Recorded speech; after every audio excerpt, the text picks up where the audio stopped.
Shalom, la première montée de Parashat Shmini a lieu le 1er Nissan, un peu moins d'un an après la sortie d'Égypte, le 8e jour de l'inauguration du tabernacle, le Mishkan, dans le désert.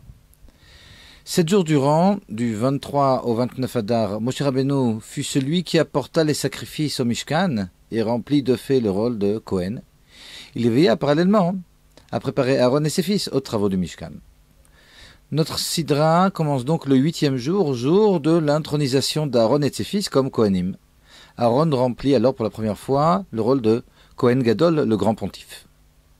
Or, il est intéressant de remarquer qu'alors que lors des 7 jours de l'inauguration du tabernacle, durant lesquels Moshe apporta de nombreux sacrifices, aucune révélation divine n'eut lieu, le 8e jour après qu'Aaron ait apporté les sacrifices prescrits, un feu, expression de la Shrina, la présence divine, descendit des cieux pour dévorer les sacrifices comme compté dans la 3e montée.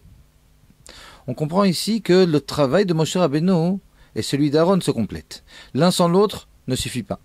Moshe est celui qui fit descendre la Torah des cieux les plus hauts jusqu'à la terre.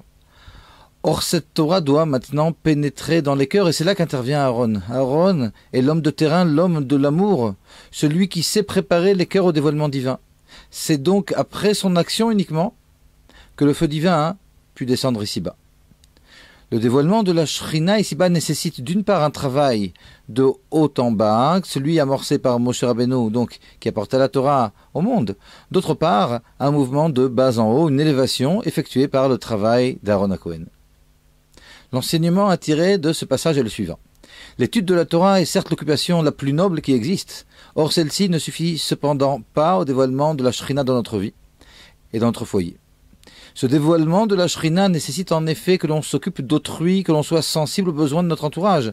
Alors, et uniquement alors, aurons-nous, nous aussi, le mérite de dévoiler la Shrina dans notre propre foyer.